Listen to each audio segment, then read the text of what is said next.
My stepson found me late at night and stepped closer instead of leaving. True story. I thought I was alone. Just one quiet moment in the dark. But when I opened my eyes, he was there, still, watching. He didn't leave. He stepped forward, and everything I'd buried broke the silence. I used to think the scariest part of being caught was the shame, the embarrassment, the exposure, but I was wrong. What terrified me most was that I didn't scream. I didn't cover myself. I didn't even flinch. I just looked at him, and he didn't look away. There, in that flickering candlelight, something inside me split open, quietly, cleanly, like snow breaking off a roof after a long freeze. For a second, I forgot who I was supposed to be. I wasn't a wife, not a stepmother. I was just a woman, still warm from the bath, standing still under his gaze. He didn't speak. He didn't move at first, and neither did I. It was supposed to be nothing, just a night like any other. My husband was asleep downstairs. The house was wrapped in snow and silence. I lit 2 candles, poured a glass of wine, and tried to pretend the cold creeping through my bones was just the winter air. But then Logan appeared in the doorway. No sound, no warning, just him. Barefoot, t-shirt clinging to his shoulders from the steam that still lingered in the hallway. His eyes locked on me, and I knew. Something had shifted, between us, in me. This story isn't about lust or recklessness. It's about loneliness so deep it starts to look like hunger. It's about being seen when you've been invisible for years. And if you're still listening, maybe you've felt it too. That moment when silence stops feeling peaceful and starts becoming unbearable. That one look that says, I see you. And worse, I don't want to stop. My name is Rachel Hayes. I'm 36, technically still married, though it rarely feels like it. David and I moved into this cabin last winter, his idea of a fresh start. A slower life, he said, space, peace, quiet. What he really meant was distance. From work, from noise, from me. He spends most of his time in the basement office now.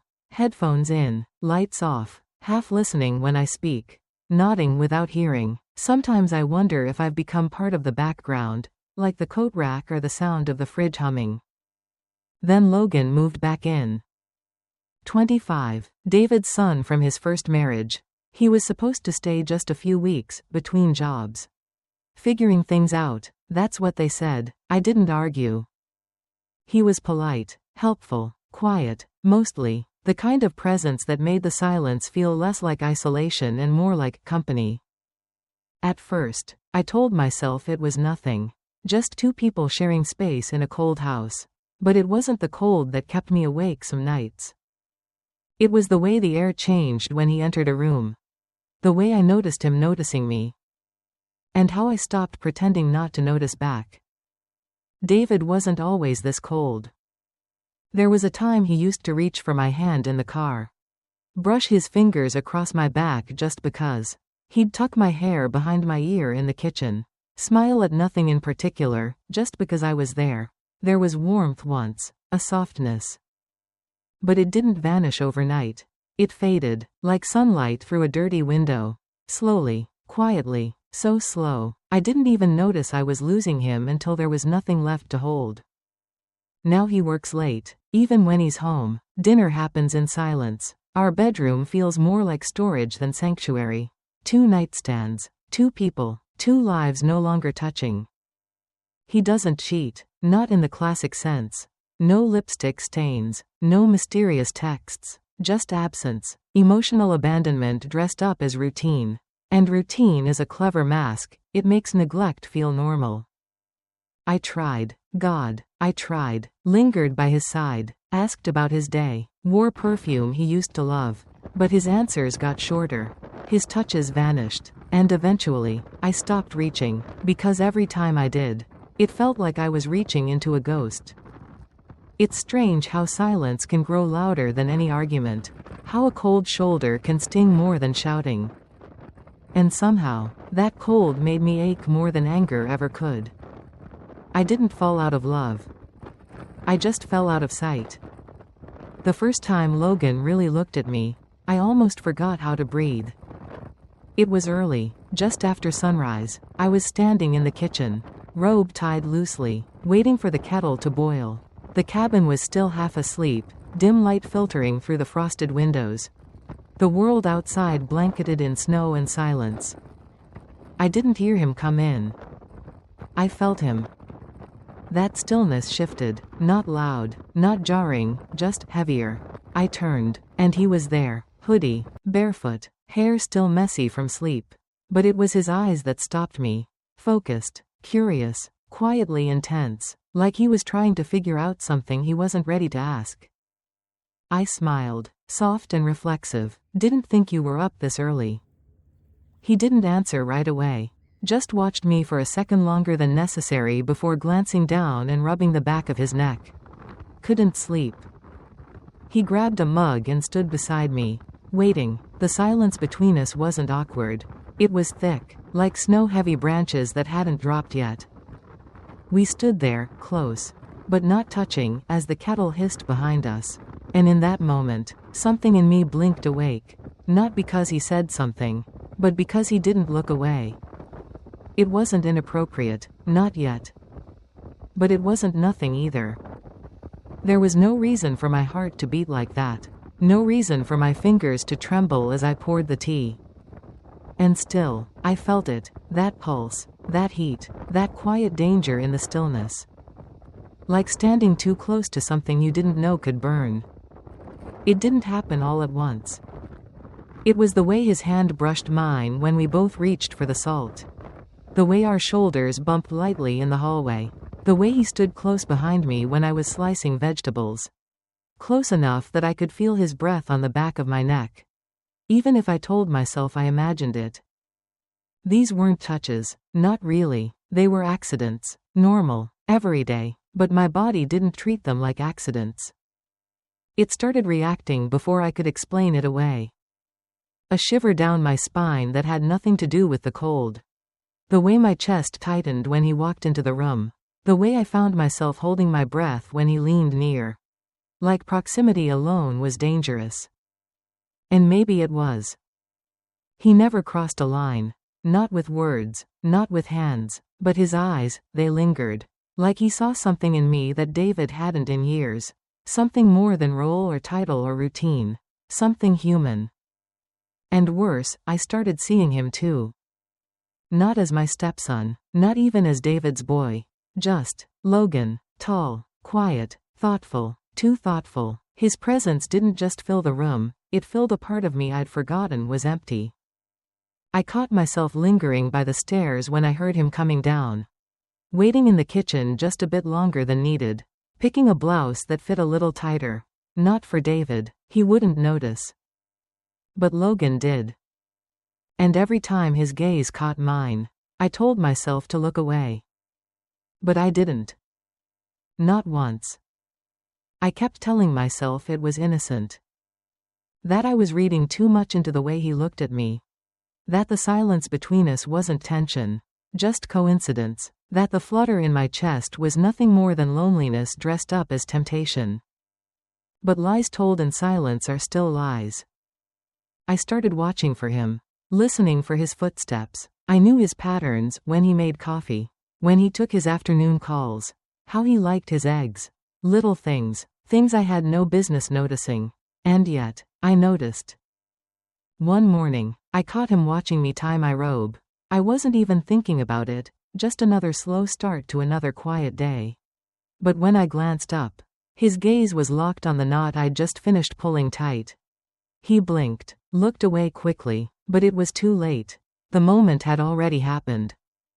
And I felt it. Not shame, not exactly. Something sharper, sadder, a longing I didn't want to name. I hated myself for noticing. Hated how my body betrayed me, how it warmed beneath a look. How it leaned toward heat even when it knew better. I wanted to blame the silence. The snow, the lack of sunlight, anything but myself. But the truth was harder than that. The truth was, I missed being wanted. not needed, not tolerated, not someone to fold laundry and plan dinners and ask about deadlines no one would remember. I missed being seen. And Logan, he saw me. Not like a boy sees his stepmother. Not like a son sees his father's wife. He saw the cracks, the soft spots, the quiet unraveling I thought I'd hidden. And part of me wanted to run. But another part, the part that still remembered what it felt like to be touched with care. That part wanted to stay right where I was. It was Thursday. The storm had rolled in fast. Thick flakes swallowing the driveway, burying the world outside in silence. The power cut out just after dinner, no warning. No flicker, just gone. No hum of the heater. No glow from the hallway nightlight. Just stillness, and dark. David was already asleep downstairs. Long day, he mumbled, like always. I lit candles, one in the bathroom, one on the nightstand, one by the window. The soft flicker made everything look warmer than it felt. I poured a glass of wine. Let it sit untouched. My fingers were cold, my chest tighter than usual. I ran the bath hotter than I should have. Sank beneath the surface and tried to let it all melt, the ache. The silence. The thing clawing at the inside of my ribs. When I stepped out, the air bit at my skin.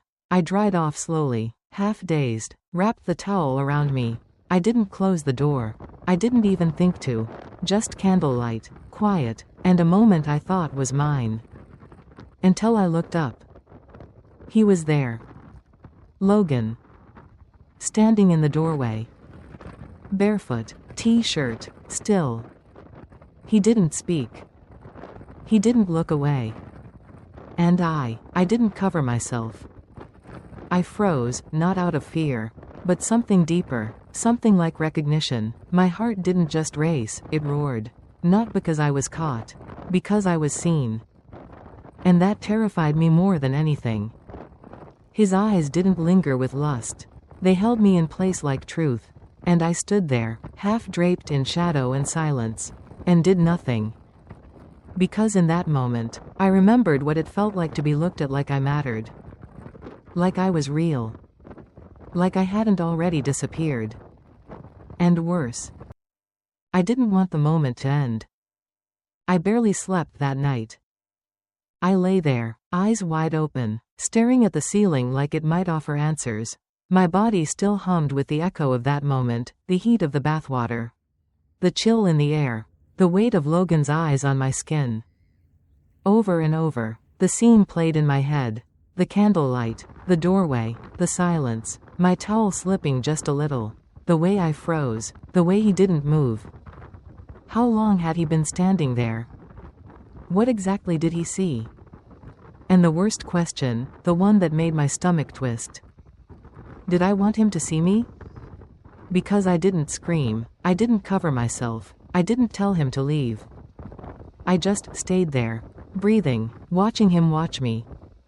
And the longer I sat with that truth, the less clear everything became. The next morning, I woke before dawn, made coffee with trembling hands. Logan came downstairs just as the sun was breaking through the frost-covered windows. He didn't say anything, didn't look at me, just poured his cup, sat at the table, and ate his cereal like it was any other morning. But it wasn't.